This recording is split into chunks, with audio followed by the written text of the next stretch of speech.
بسم اللہ الرحمن الرحیم نحمدہ و نصلی علی رسولہ الکریم اما بعد۔ عموماً لوگ سوال پوچھ رہے ہوتے ہیں کہ عمرے کا مختصر اور آسان طریقہ ہمیں بتا دیں، تو اس سلسلے میں یہ کلپ میں ریکارڈ کروا رہا ہوں تاکہ اس کا خلاصہ آپ کے سامنے آ جائے، اور عمرے پر جانے سے پہلے کم از کم عمرے کا طریقہ سیکھ کر ہمیں جانا چاہیے۔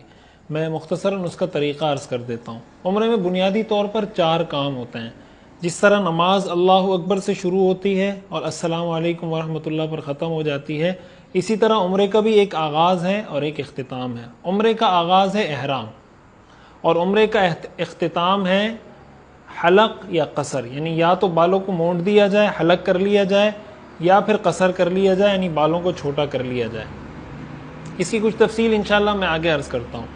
جس طرح نماز میں اللہ اکبر کہہ دینے سے بہت ساری حلال چیزیں حرام ہو جاتی ہیں، مثال کے طور پر بات چیت پہلے حلال تھی، جب اللہ اکبر کہا تو حرام ہو گئی۔ کھانا پینا حلال تھا، اللہ اکبر کہا تو اب نماز میں کھا پی نہیں سکتے، اور السلام علیکم کہنے کے بعد پھر وہ ساری چیزیں دوبارہ حلال ہو جاتی ہیں۔ اسی طرح جب آپ احرام باندھ لیتے ہیں، احرام کا آغاز ہوتے ہی بہت سی حلال چیزیں ایسی ہیں جو محرم پر، احرام باندھنے والے پر حرام ہو جاتی ہیں، جب وہ حلق قصر کر کے فارغ ہو جاتا ہے وہ ساری چیزیں حلال ہو جاتی ہیں۔ اب سب سے پہلی بات ہے کہ احرام کہتے کس کو ہیں۔ ہمارے ہاں مشہور یہ ہے کہ احرام کی جو 2 وائٹ چادریں ہوتی ہیں اس کو احرام کہا جاتا ہے۔ فقہی نقطہ نظر سے، شرعی نقطہ نظر سے یہ احرام نہیں ہے، یہ احرام کی چادریں ہیں۔ احرام 2 چیزوں کا نام ہے، نمبر 1 نیت، نمبر 2 تلبیہ۔ یعنی آپ اگر عمرے کے لیے جا رہے ہیں تو عمرے کی نیت کریں کہ یا اللہ میں عمرے کی نیت کرتا ہوں، اس کو آسان فرما، قبول فرما، اور دوسرے نمبر پر بآواز بلند ایک مرتبہ لبیک اللہم لبیک لبیک لا شریک لک لبیک ان الحمد والنعمت لک والملک لا شریک لک، یہ پڑھ لیں، آپ کا احرام شروع ہو گیا۔ یعنی آپ نے سلے ہوئے کپڑے بھی پہنے ہیں تو اب آپ احرام کی حالت میں ہیں۔ اب اس احرام کی وجہ سے آپ پر لازم ہوگا کہ سلے ہوئے کپڑے فوراً اتاریں اور بغیر سلے ہوئے جو 2 چادریں آپ وہ پہنیں۔ تو احرام نام ہے 2 چیزوں کا، نیت اور تلبیہ۔ نیت کر لیں اور تلبیہ پڑھ لیں تو آپ کے عمرے کا آغاز ہو گیا، یعنی احرام کا آغاز ہو گیا۔ اب آخر میں ایک کام کرنا ہے، حلق یا قصر۔ حلق کا مطلب ہوتا ہے بالوں کو مونڈ دینا، قصر کا مطلب ہوتا ہے بالوں کو چھوٹا کروانا۔ عورتوں کے لیے تو متعین ہے کہ انہوں نے بال چھوٹے کروانے ہیں، مرد کے لیے افضل یہ ہے کہ وہ بال منڈوا لے، بال حلق کروا لے، یہ اس کے لیے زیادہ افضل ہے۔ حدیث شریف میں حضور صلی اللہ علیہ وسلم نے حلق کرنے والوں کو 3 دفعہ دعا دی اور قصر کرنے والوں کو 1 دفعہ دعا دی۔ وہ مرد جن کے بال بڑے ہوں اور 1 پورے کے برابر کم از کم بال اس سے کاٹے جا سکتے ہوں تو ان کے لیے قصر کرنا بھی جائز ہے، اور طریقہ کار اس کا یہ ہے کہ آپ پورے سر کے چوتھائی بالوں کا کم از کم چوتھائی بال 1/4 اس کے 1 پورے کے برابر بال آپ کاٹ دیں۔ اس کا طریقہ فقہا نے یہ لکھا ہے، مثال کے طور پر عورتیں بال کاٹ رہی ہیں تو آپ پورے پر بال لپیٹ دیں، اور لپیٹ کر جتنے بال آپ کے پورے پر آئیں اس سے تھوڑا سا زیادہ کاٹ دیں، تو یہ 1 پورے کے برابر بال ہوں گے، اس سے آپ کا قصر ہو جائے گا۔ تو مرد قصر کرے اس نے بھی ایسے ہی قصر کرنا ہے، اور عورت قصر کرے اس نے بھی ایسے ہی قصر کرنا ہے۔ بعض اوقات یہ ہوتا ہے کہ وہاں پر کچھ لوگ بیٹھے ہوئے ہوتے ہیں، وہ آپ کو بس کینچی تھوڑی سی مار دیتے ہیں کہ آپ کا قصر ہو گیا، جائے ختم ہو گئے، بس معاملہ نمٹ گیا، عمرہ آپ کا ادا ہو گیا۔ اس طریقے سے آپ کا احرام کھلے گا نہیں، آپ احرام کی حالت سے نہیں نکلیں گے، اور آپ کا جو احرام کی حالت ہے وہ بدستور برقرار رہے گی، اور احرام کی پابندیاں بھی آپ پر برقرار رہیں گی۔ لہٰذا اس کو بھی دیکھیں کہ آپ نے قصر پراپر طریقے سے کروایا ہے یا نہیں۔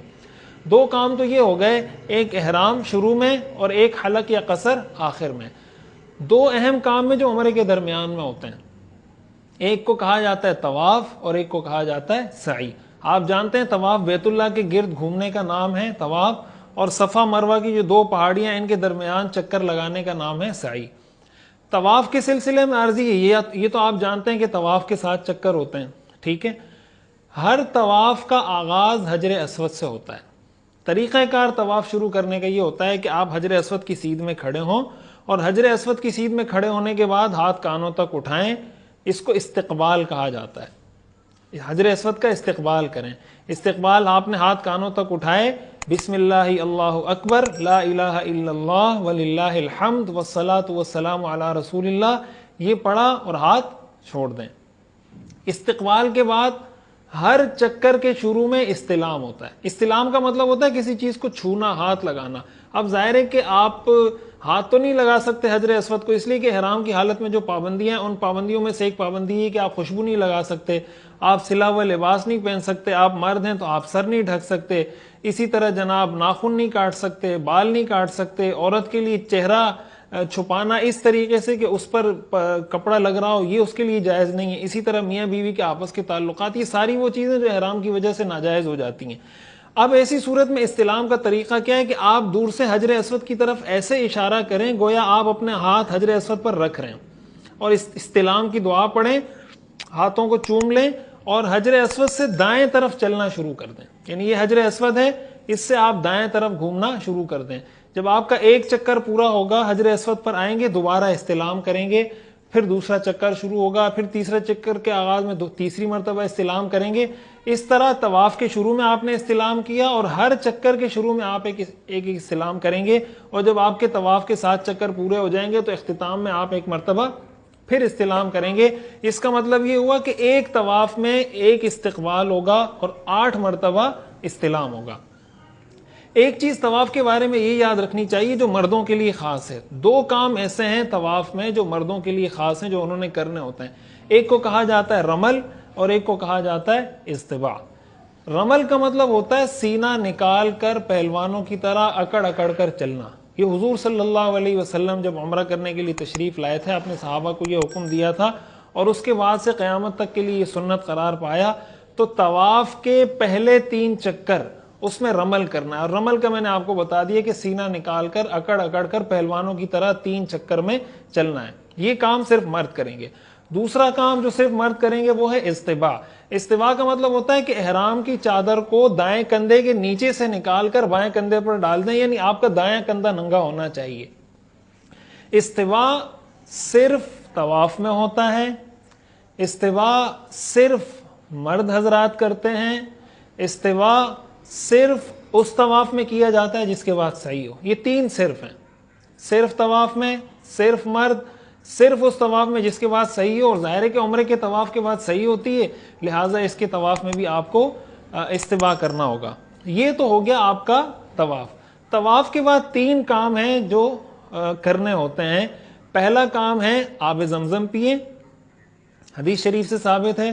دوسرا کام ہے کہ ملتزم کی سیدھ میں کھڑے ہو کر دعا کریں. ملتزم حجر اسود اور بیت اللہ کا جو دروازہ ہے اس کے درمیان کا جو ایریا، یعنی یہ حجر اسود ہے، یہ بیت اللہ کا دروازہ شروع ہو رہا ہے، اس کے بیچ کی جو جگہ ہے اس کو ملتزم کہا جاتا ہے. اس کی سیدھ میں کھڑے ہو کر دعا کی جائے. اور تیسرے نمبر پر مقام ابراہیم کی سیدھ میں کہیں پر بھی کھڑے ہو کر یا مسجد حرام میں کہیں پر بھی کھڑے ہو کر 2 رکعت نماز پڑھ لی جائے.